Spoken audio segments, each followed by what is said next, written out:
Welcome to the Mind Matters Show. I'm your host, Dr. Craig Pohlman, and the Mind Matters Show is all about learning, and we like to highlight innovations, fun ideas, creative ways to instruct students and to promote learning. And along those lines, we're going to talk about something really cool that's been put in place at a local school here in Charlotte, North Carolina. My guest today is Joe Grabenstetter, a psychology teacher at Providence Day School, a great school here in Charlotte. And you all have put into place something called the reverse classroom. Give us a quick rundown of how it works. What's the idea? No problem, Craig. So the idea behind reverse classroom, it's sometimes also called flipped classroom or reversed instruction. The idea is to change the traditional dynamic of how learning works. The way that it usually goes historically is you come to class, students sit there, information is presented to them in some way, lecture format, whatever, videos, things like that. And at the end of the day, you go home and you have homework. And that homework might be reading, it might be problems to do in a math class, something like that. This switches that around such that when you go home, you watch a video or engage in some sort of interactive, it doesn't have to be on a computer, but usually the way that it works is that you're watching a video or some sort of lecture or presentation material that your teacher has arranged. Then when you come to class the next day, there is something interactive, something that practices that material. So it might be a demonstration or activity. It might be a lab.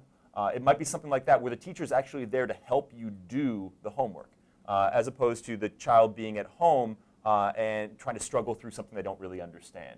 So the presentation is now at home, and the homework is no longer at home. Now it's at school. Yeah, do you call it homework? I don't know. We haven't gotten so far as, I don't know if the new vernacular has really had been changed yet, but certainly changes, you can't call it that anymore and really be accurate. Right. But yeah, that's the basic idea behind it, is just reversing that traditional ordering. So in the class time, the teacher really is a coach. Yes. That's a great way to think about it. And how much do the students work with each other during that time? It really depends on the kind of activity that the teacher has planned. Sometimes it's small groups. It could be individual. Some teachers at our school have allowed it to be kind of all-purpose time, where you might be working with other students that are grappling with the same problem or the same material that you are. Maybe you're taking a quiz or doing an assessment on your own on a computer in the classroom. A lot of times it's spaced out such that there isn't necessarily just one thing you can do on any given day. It might be that case, but it really opens up a lot of possibilities for the teacher within the classroom. Now, what would you say have been the benefits so far, first for the students? For the students, I think the largest benefit is, at least speaking for my classes, is enrichment, in the sense that there is time to go through examples, activities, demonstrations, illustrations of the material that they might not otherwise get.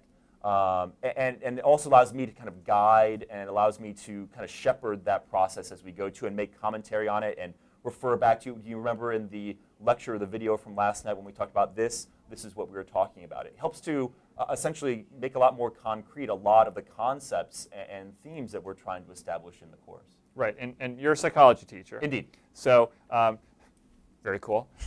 We were just talking about, neither one of us took psychology in high school, No. So awesome that you're giving this, this content to kids. Now, what about the benefits to you as a teacher?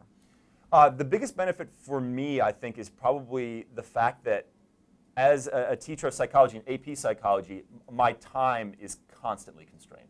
I never have enough time to do that demonstration or that activity that looks so cool. But I got to get through the material because this is exam in May, and it's constantly breathing down my neck. And so for me, it's a great way to expose students to things that I wouldn't otherwise get to do, which is why I got into teaching in the first place. So that's one of the reasons I love it. That's awesome. All right, Joe, this is really interesting stuff, and we're going to talk more about it in a different segment. But right now, we're going to finish up this segment with a game. We like to play games here on the Mind Matters Show. Are you ready? As ready as I'm going to be. All right, we're going to play a game called Do You Know More Than My Second Grader? Probably not, but All let's right. do it anyway. So I got a couple of questions here generated by my second grade son, Josh. So here they are. What is a baby muskrat called? A, cub, B, kit, C, kitten, D, pup. Man, that's tough. This is going to be a complete guess. I'm going to go with pup.